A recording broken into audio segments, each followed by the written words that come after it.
സർവശക്തനും കരുണാമയനുമായ ദൈവപിതാവിൻ്റെ നാമം വാഴ്ത്തപ്പെടുമാറാകട്ടെ. റോമർക്ക് എഴുതിയ ലേഖനം 8-ാം അധ്യായം പറയുന്നത്, ക്രിസ്തുയേശുവിലുള്ളവർക്ക് യാതൊരു ശിക്ഷാവിധിയും ഇല്ല എന്നുള്ളതാണ്.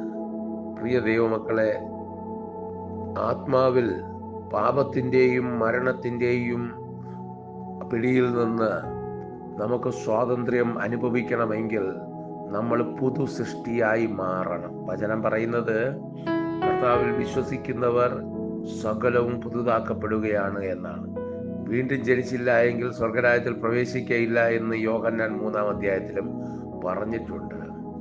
ഈ മനുഷ്യൻ മരിച്ചു കഴിയുമ്പോൾ ഈ ഭൂമിയിലെ നിയമങ്ങൾ അവൻ്റെ മേൽ ബാധകമല്ലാതെ ആകുന്നത് പോലെയാണ് നമ്മൾ ആത്മാവിൽ വീണ്ടും ജനിക്കുമ്പോൾ ഈ പാപത്തിൻ്റെയും മരണത്തിൻ്റെയും ആ ബന്ധനങ്ങൾ നമ്മുടെ ജീവിതത്തിൽ നിന്ന് അകലുന്നു. ക്രിസ്തു വാഗ്ദത്തം ചെയ്യുന്ന സ്വാതന്ത്ര്യം അനുഭവിക്കണമെങ്കിൽ നമ്മൾ ആത്മാവിൽ വീണ്ടും ജനിക്കണം. ദൈവം നമ്മളെ അനുഗ്രഹിക്കട്ടെ. ഹല്ലേലൂയ.